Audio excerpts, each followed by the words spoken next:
Disertación sobre el tema El Bicentenario de Santa Librada, emblema de la independencia de Nueva Granada, 1813-2013. Tiene la palabra el académico Jaime de Almeida. Señores académicos de la mesa directiva, doctor Juan Camilo Rodríguez Gómez, presidente, doctor Luis Horacio López Domínguez, secretario, coronel Gentil Almario Vieda, tesorero, padre Fernán González, director del Boletín de Historia y Antigüedades, doctor Roger Pita Pico, coordinador de Biblioteca y Archivo, señores académicos de número y correspondientes de la Academia Colombiana de Historia, señoras y señores invitados. Quiero agradecer esta designación para ser parte de esta centenaria institución. Es un honor pertenecer desde hoy a una entidad que investiga, estudia y difunde el pasado de esta nación colombiana que admiro y que me ha brindado su hospitalidad.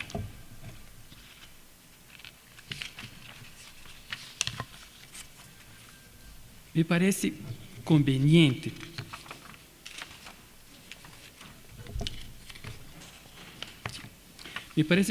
presentarles una síntesis de mi trayectoria intelectual antes de pasar al tema que me ha sido propuesto para esta sesión. Mi primera experiencia de investigación se desarrolló al final de los años 70 en Francia. Allá estudié el movimiento obrero brasileño de la década de los años 1930.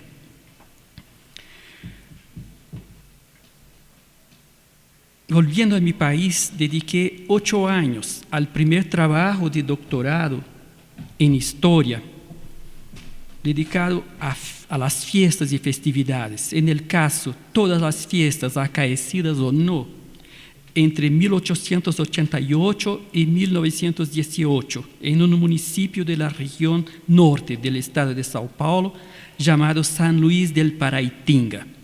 Las huellas de aquellas fiestas, yo las busqué en los archivos donde hubiese fuentes adecuadas, locales, regionales, nacionales, sin olvidar la historiografía, la antropología y la sociología especializada en fiestas de otros espacios y tiempos. El hecho de trabajar como profesor de Historia de Arte para estudiantes de grado de Historia mientras redactaba la tesis, mucho me ha ayudado cuando se trataba de sugerirle a mis lectores atención a la multiplicidad de intereses, valores morales, estéticos, religiosos, políticos, etc. Gracias. Puestos en escena por las fiestas a lo largo del pasaje del siglo XIX al XX, en ese recorte de la antigua región cafetalera del país. Ingresé en la Universidad de Brasilia con el compromiso de ocuparme de temas de historia hispanoamericana y caribeña y luego americanista. Vinieron, desde luego, importantes conmemoraciones, los 100 años de la abolición de la esclavitud, los 100 años de la proclamación de la República Brasileña, los 500 años de América, etc.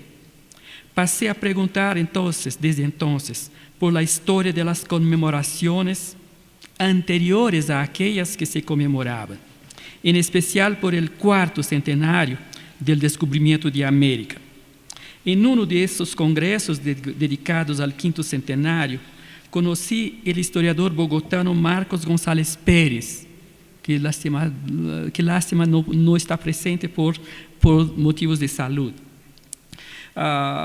Marcos, algún tiempo después, compartió conmigo su banco de datos, con el cual preparaba su tesis doctoral sobre las fiestas patrias colombianas del siglo XIX, lo que siempre le agradezco encantado por su generosidad.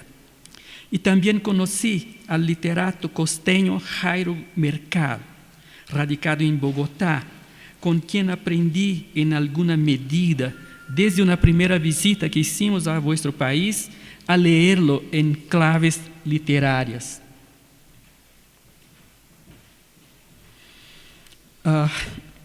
conmemoraciones recientes en la vecindad. En el primer semestre de 1994, actué como profesor visitante junto al Departamento de Historia de la Universidad del Cauca en Popayán, donde la historiadora Samira Díaz López, discípula del maestro Germán Colmenares, se dedicó a crear las mejores condiciones para el cumplimiento de mis proyectos. En medio a personas tan queridas, los profesores, estudiantes, sus parientes y vecinos, mi esposa Marlí, que aquí está, y yo, tuvimos una experiencia inolvidable de inmersión en la vida cotidiana de una región colombiana. Empecé a meterme en un proyecto de investigación tremendamente amplio. Me propuse a estudiar las fiestas de la gobernación de Popayán desde la época de los comuneros hasta la abolición de la esclavitud, mirando aún las fiestas de otras regiones y, por supuesto, las fiestas bogotanas de la misma época. Y así me acostumbré, desde los años 90, a circular entre mis quehaceres brasileños y los de acá, en el Archivo Central del Cauca, el Archivo General de la Nación, vuestro archivo de la Academia, las bibliotecas nacionales, Luis Ángel Arango, el patrimonio fílmico, algunos departamentos de historia y los congresos de historia de Colombia. Mientras preguntaban por temas de historia de Brasil, por estudios comparados entre Brasil y Colombia, yo me obstinaba en mis ilusiones, proponiendo temas coloniales y decimonónicos colombianos en portuñol, a partir de una mirada brasileña y algo afrancesada.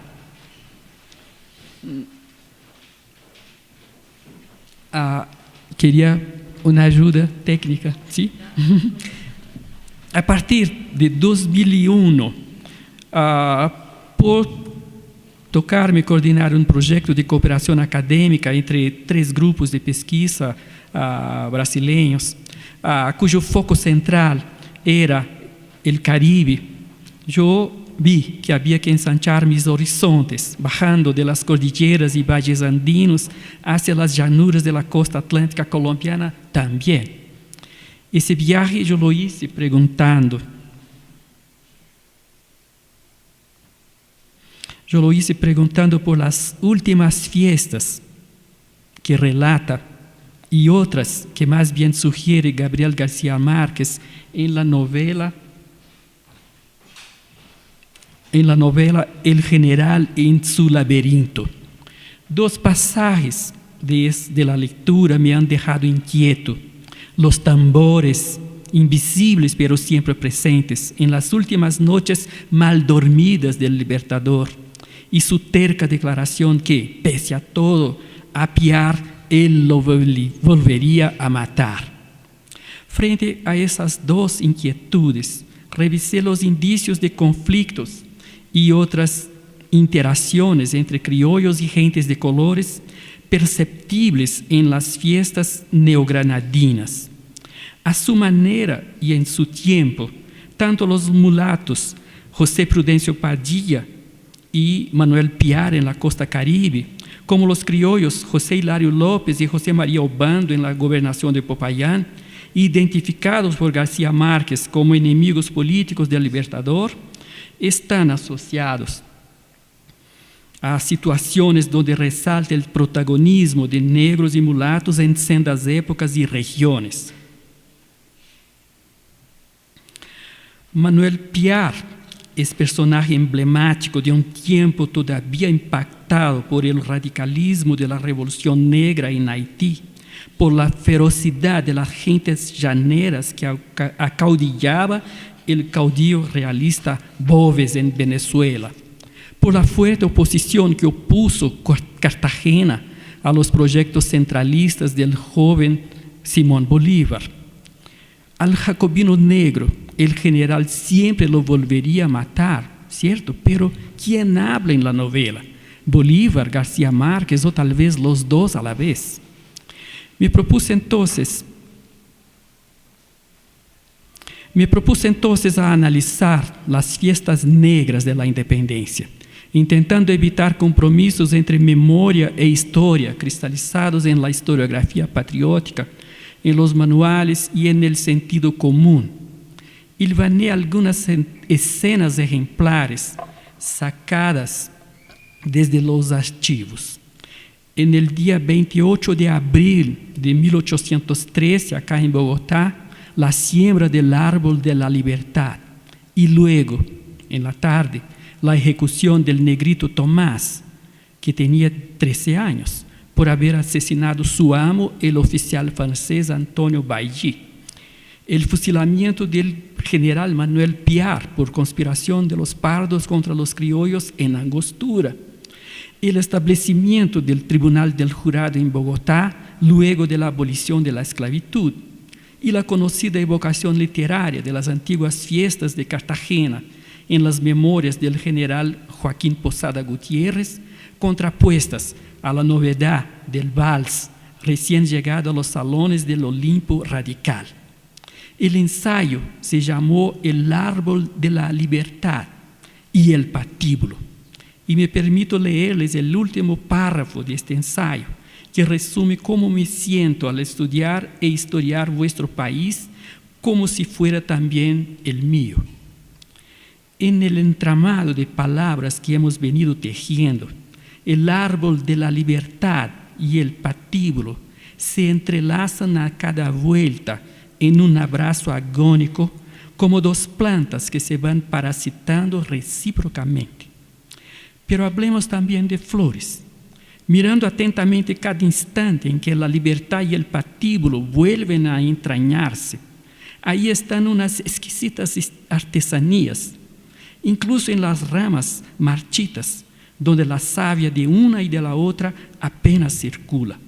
Finas y resistentes fibras de ramas y hojas muertas, entretejidas con cuidado y con esperanza, se han convertido en muchos nidos. Y dentro de estos nidos están unos pajaritos recién nacidos. Podemos escuchar sus trinos, ya que hasta aquí llegamos. Y luego me pasó algo raro que me hizo llegar hasta aquí. Desde una tarde de 2005, más y más me siento atraído por una imagen femenina crucificada, históricamente asociada al día 20 de julio de 1810.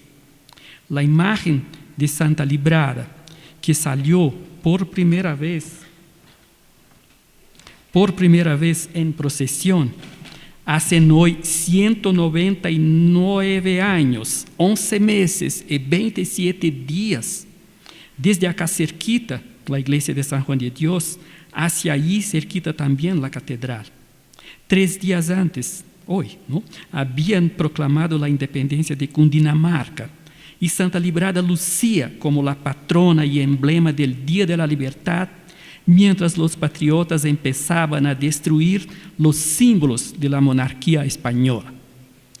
Hasta aquí lo que me propuse contarles, porque he venido escribiendo todo lo que voy encontrando en esa investigación que empezó hace 8 años. Y para ustedes hoy, permítame tratar del tema que me ha sido propuesto, el bicentenario de las procesiones de Santa Librada, emblema de la independencia de Nueva Granada, de la manera más adecuada a la situación en que nos encontramos. En lugar de presentarles lo que ya logré conocer del asunto a lo largo de 8 años, quisiera presentarles un poco de todo lo que todavía no logré conocer o comprender, para que me ayuden y ojalá podamos seguir trabajando juntos a partir de ahora. Es que muchos miembros de esa academia, o mejor dicho, prácticamente todos los académicos que acá se reunieron desde la fundación en tiempos de preparación del centenario de la independencia hasta el sesquicentenario, estuvieron atentos al tema del culto a Santa Librada. Discutían a veces acaloradamente, como supongo, si iban a salir con la imagen o no, si les interesaba darle más o menos visibilidad en medio al festejo patrio de aquel año, ¿A quién tocaría hablar en la sesión solemne de la mañana del 20 de julio en la catedral o en la Veracruz, etcétera? Ahora en el Bicentenario, 50 años después que a la imagen de Santa Librada se le ha quitado, yo me pregunto en cuáles circunstancias, su condición de imagen religiosa de devoción católica que tenía en la iglesia de San Juan de Dios. 50 años después que ella pasó a ser una pieza de museo en la Casa del Florero. 50 años de progresivo olvido y enseguida de casi total ignorancia a propósito de su protagonismo simbólico. Ahora les sugiero que la Academia Colombiana de Historia vuelva a considerarla como uno de sus asuntos importantes. Mi primera pregunta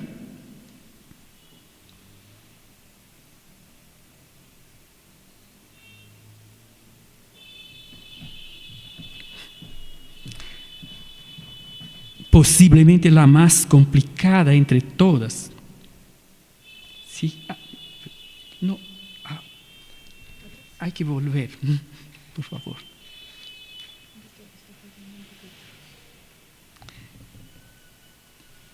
Sí, aquí pues, bueno, mi primera, sí, aquí es, sí. Verdad, gracias. Sí. Es posiblemente la más complicada de todas mis preguntas.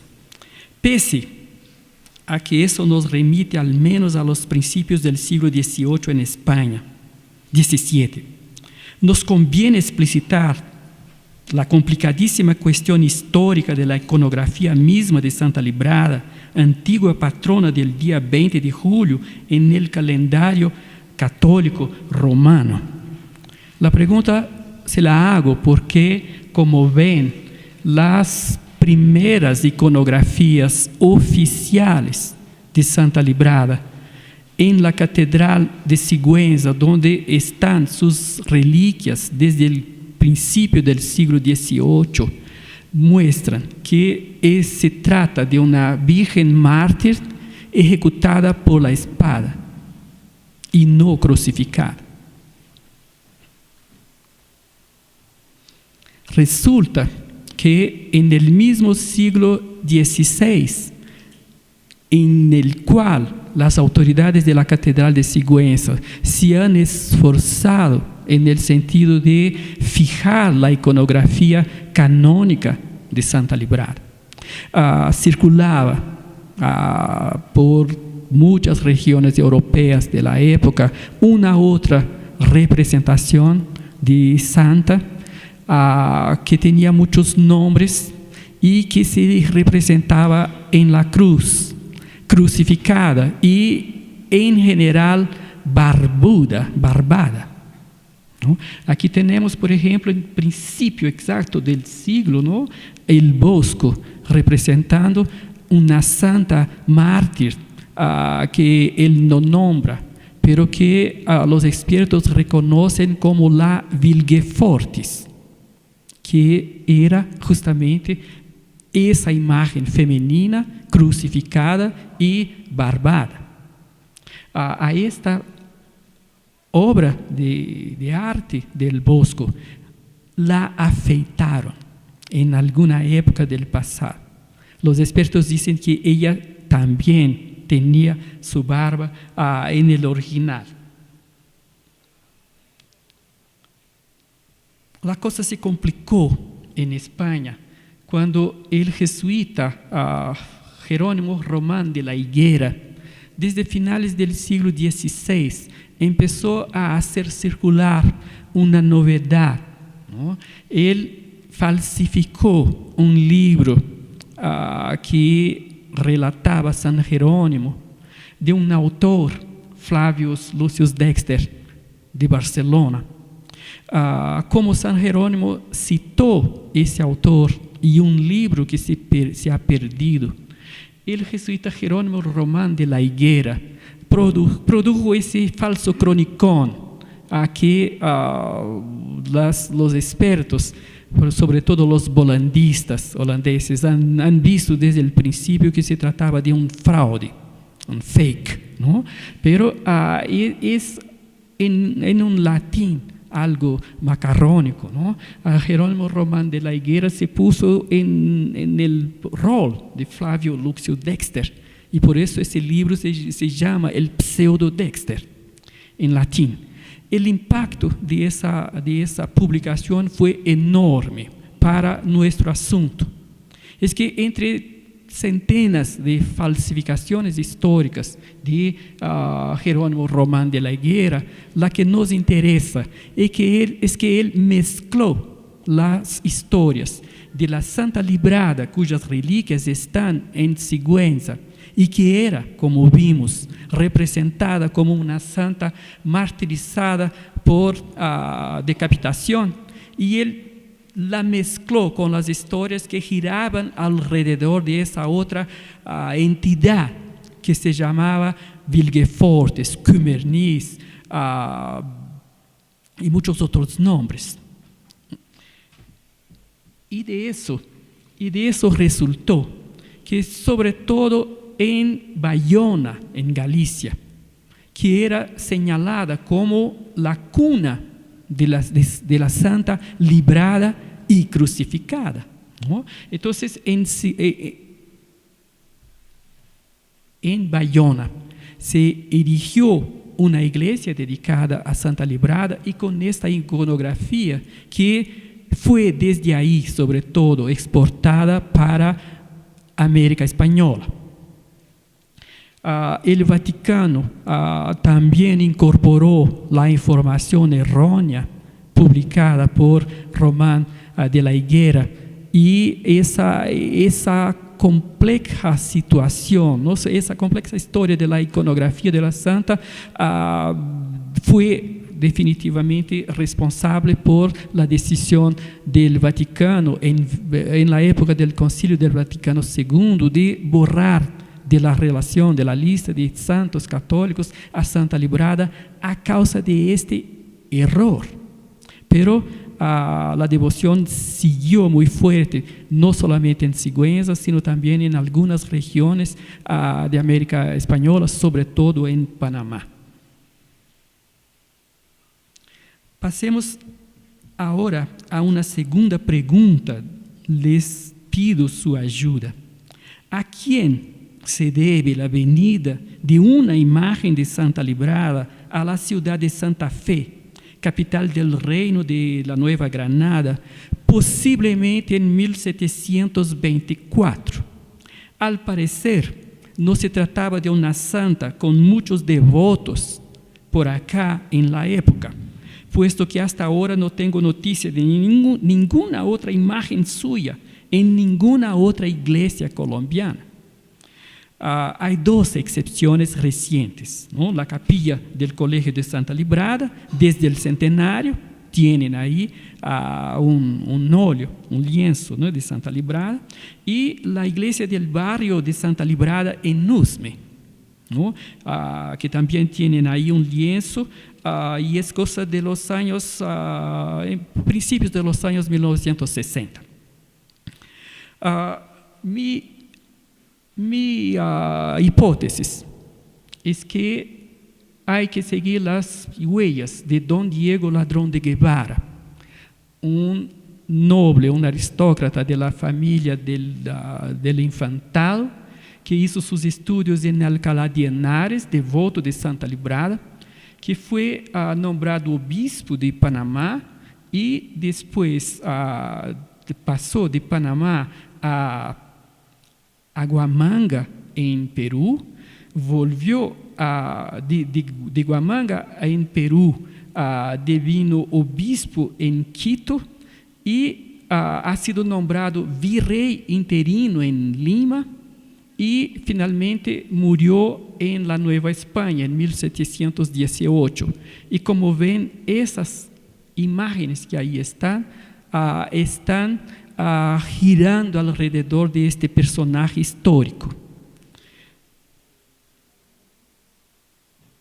Aquí sigue, aquí mi hipótesis más precisa, ¿no? Este otro personaje también también nacido en la diócesis de Sigüenza, pariente de don Diego Ladrón de Guevara, sobrino del obispo de Sigüenza cuando don Diego Ladrón de Guevara fue nombrado obispo de Panamá, y que fungía como arcebispo de Santo Domingo justamente mientras su colega don Diego Ladrón de Guevara fungía de virrey en Lima, ¿no?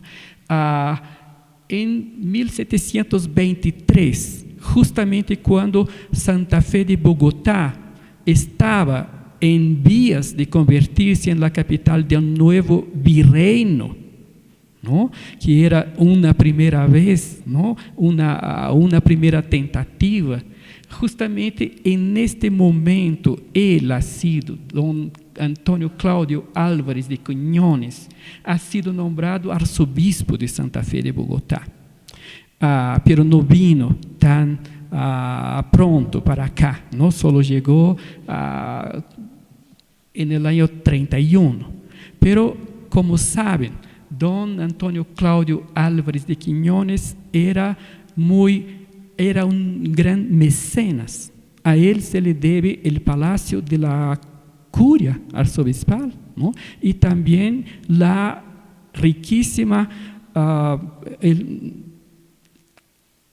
como esa joya para el Corpus Christi, la custodia, la más rica custodia de la catedral se debe a don Antonio Claudio Álvarez de Quiñones.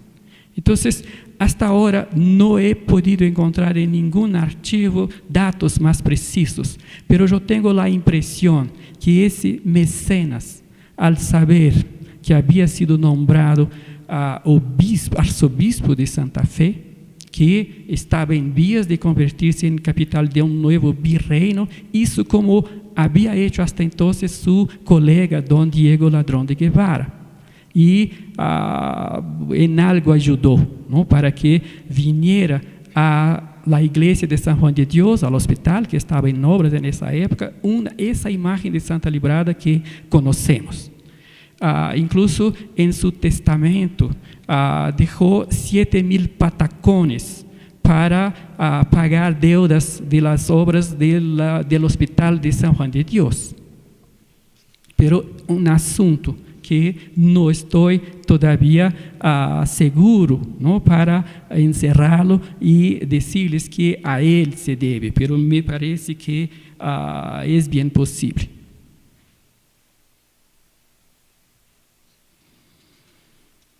Esa imagen, ¿no? Que aquí está, aquí estuvo muy cerquita, ¿no? Por mucho tiempo, la imagen de Santa Librada hecha en un taller que tengo, donde también hay que investigar. Ahora paso a una cuestión,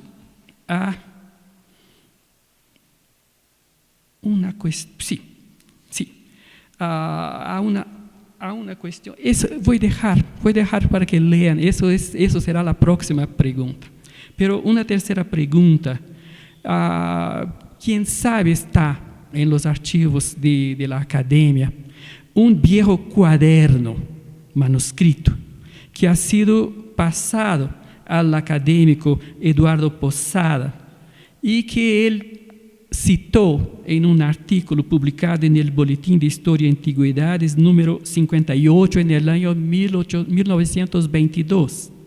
Según ese referido manuscrito, supuestamente contemporáneo del conocido diario de Antonio Caballero, en la noche del 20 de julio de 1810, circularon rumores de que los españoles de la ciudad amenazaban, entre comillas, salir a degüello por señora y abogada de este reino a Santa Librada. Entonces, este manuscrito me interesa mucho, ¿no?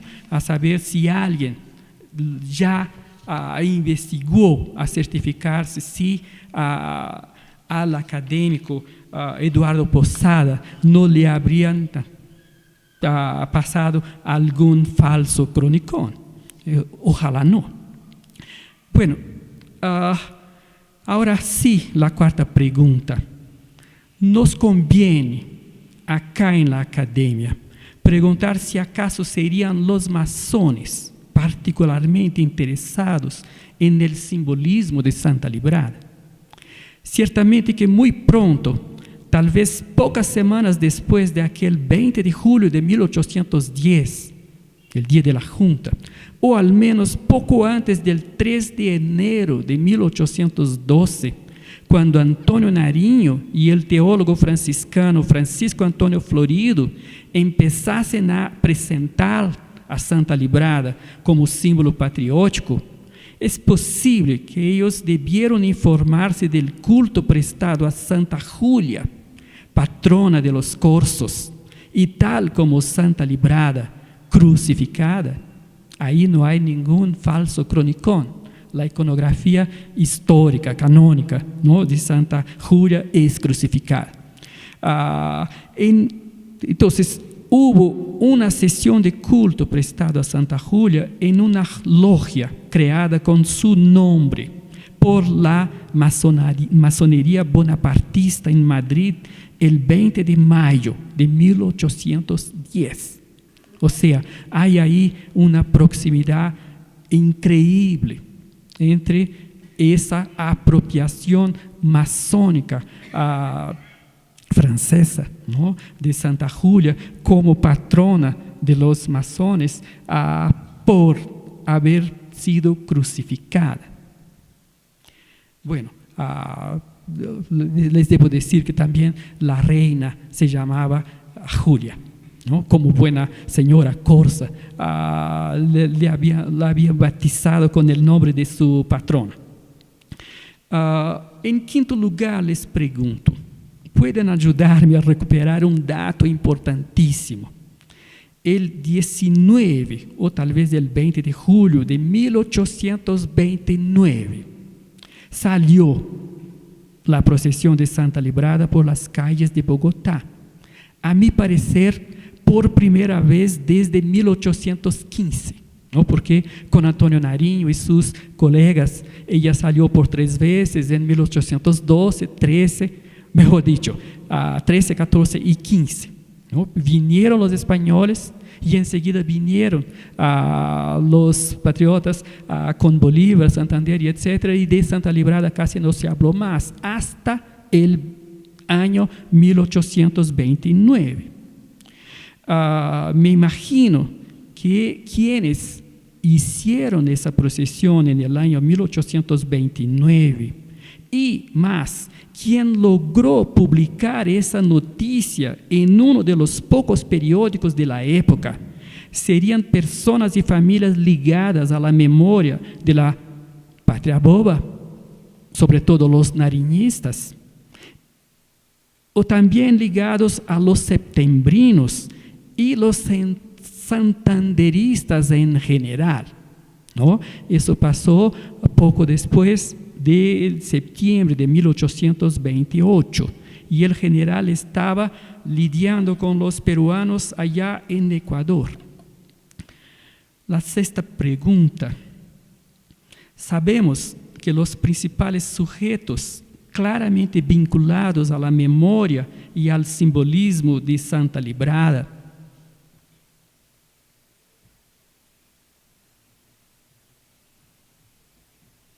bueno, sí, perdona, ahí tienen 2 imágenes de Santa Julia, patrona de los corzos, ¿no? Y me imagino que hasta hoy en la masonería francesa, al menos a aquellas ramas que reivindican alguna relación con Bonaparte, ¿no?, siga existiendo algo, ¿no?, de esa apropiación, de esa simbólica. Pues, entonces, los principales sujetos claramente vinculados en el siglo XIX a la memoria y al simbolismo de Santa Librada acá en Colombia, después de Antonio Nariño, son santanderistas y de manera general gólgotas. ¿Sería posible que en algún momento la imagen hubiese sido reivindicada también por los draconianos. Por ejemplo, por los artesanos que han sido deportados a Panamá. Les hago esa pregunta porque mi colega, ese colega Marcos González, ¿no? Desde que nos conocimos, él señala que eso puede haber pasado de alguna manera. Pero como ven, ¿no? La historia oficial de las procesiones y el culto de Santa Librada pone en escena la fina flor de una memoria liberal colombiana, ¿no? Y les llamo la atención sobre todo por esa coincidencia dos coincidencias importantes, ¿no? José Hilario López asociando el culto y la invocación de Santa Librada cuando de la abolición de la esclavitud y como 25 años después, ¿no? En la segunda presidencia de Manuel Murillo Toro. Vean la novela Manuela de Eugenio Díaz Castro ya había enlazado a Manuel Murillo Toro con Santa Librada en su primera campaña electoral, cuando perdió, ¿no? Y en la primera mitad de la década de los 70, él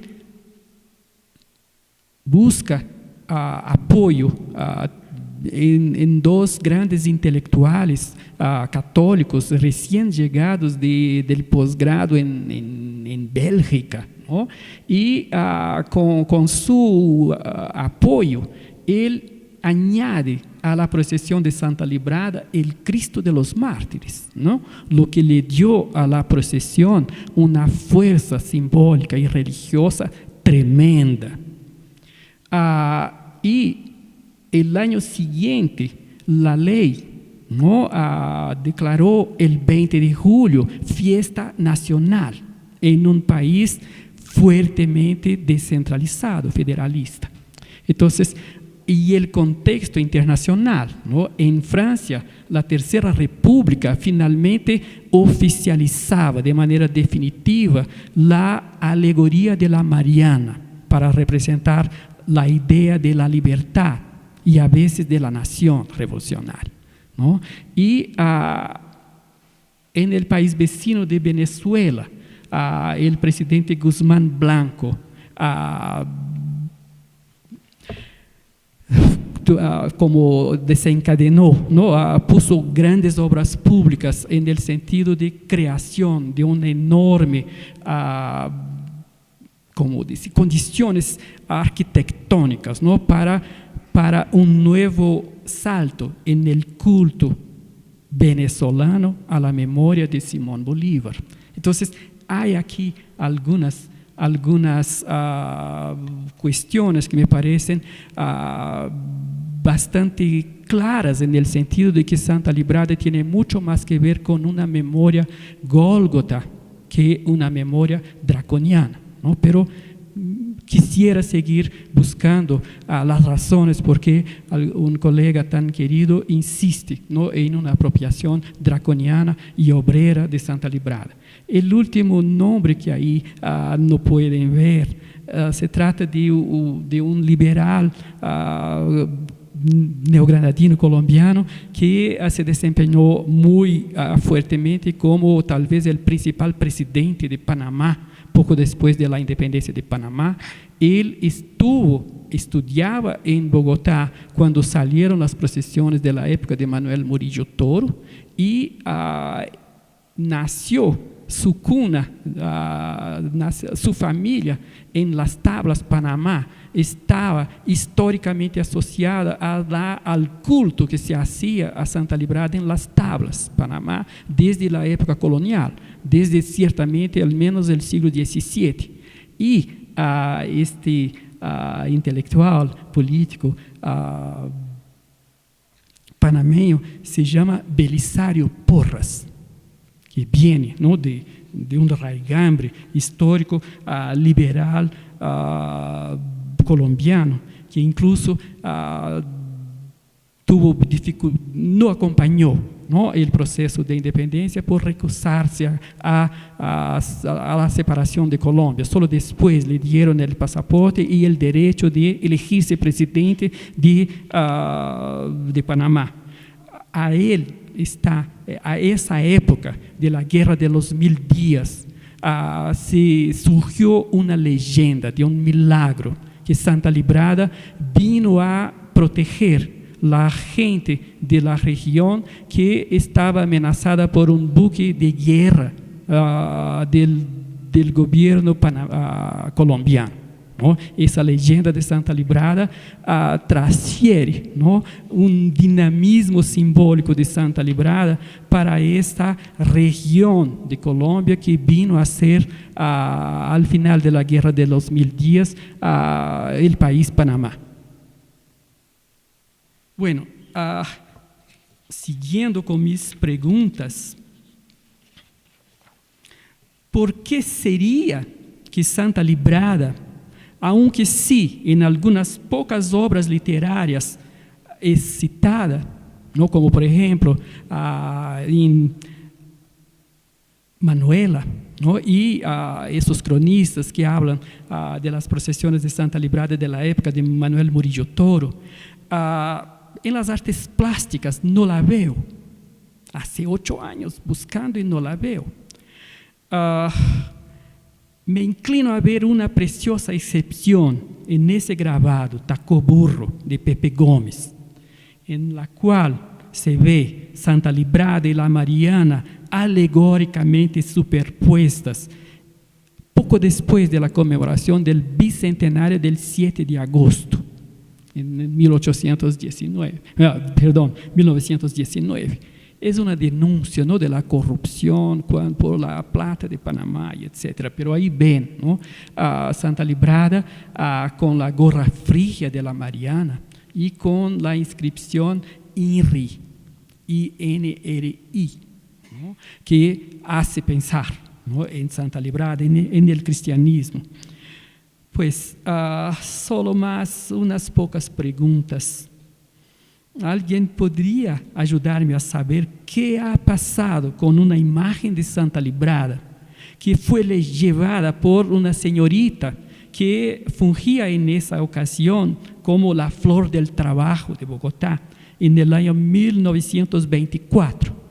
Esta imagen ha sido llevada por esas señoritas, capitaneadas por la Flor del Trabajo, a la sala de niños que se estrenaba en el nuevo hospital de la Cruz Roja.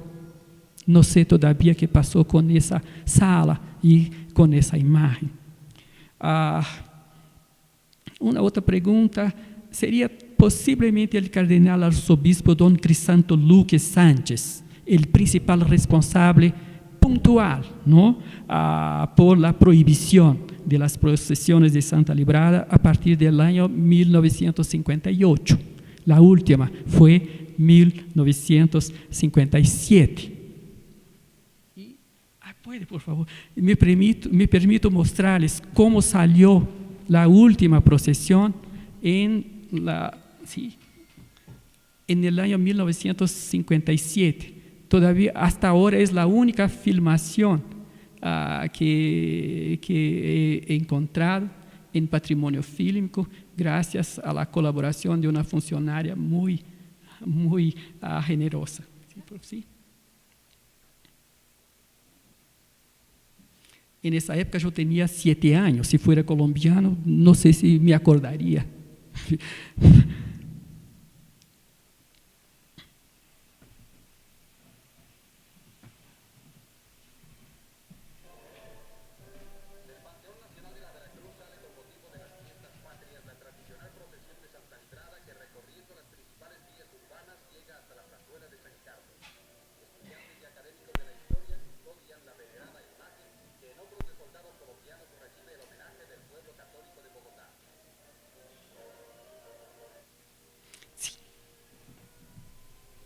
Sí,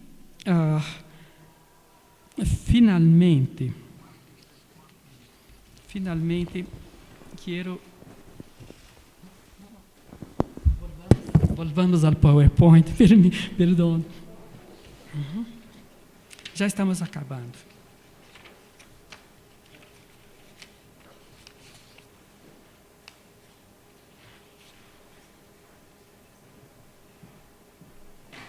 ¿Se acuerdan?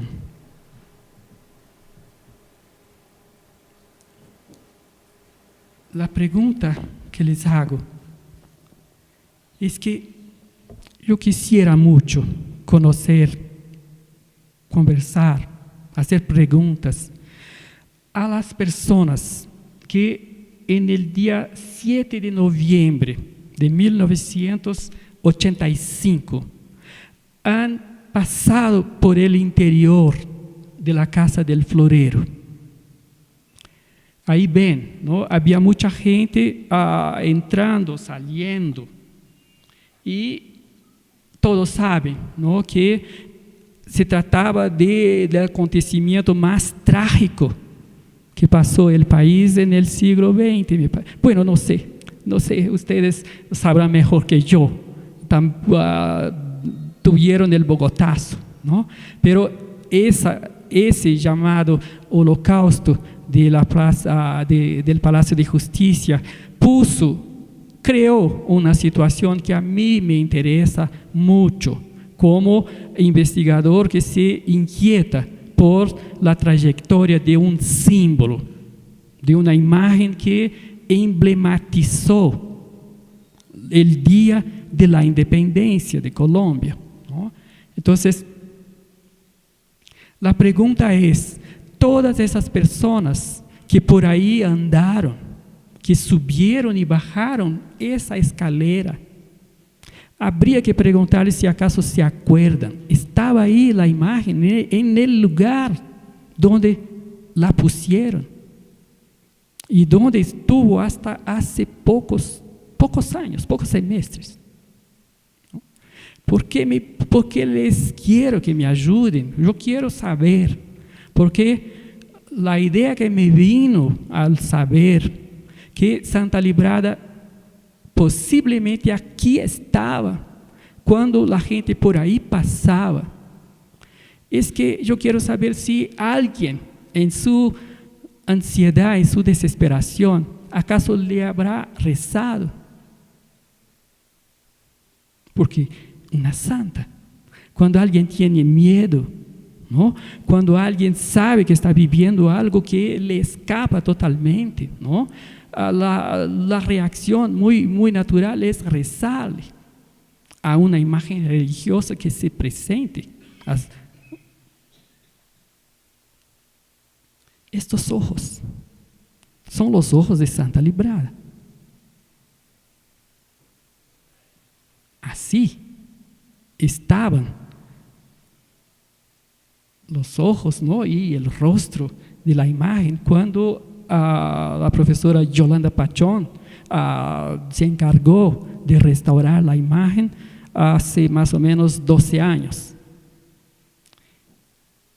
Y entonces, con esto aquí me quedo, ¿no?, porque verdad que se tratan de unos ojos de vidrio producidos en algún taller en Quito en la primera mitad del siglo XVIII, ¿no? Pero todas las gentes que algún día le rezaron a esta santa antes que ella deviniera la patrona de la independencia, del día de la independencia, y por todas las veces que salía en procesión, ¿no?, tanta gente, tantos colombianos la miraron con ojos más o menos emocionados, como estamos en ese momento, ¿no? Ella de alguna manera nos devuelve la mirada. Y eso es lo que más me interesa estudiar, ¿no?, porque así entiendo que uno puede estudiar un país que, gracias a vuestra invitación, lo siento ahora como mío también. Muchas gracias.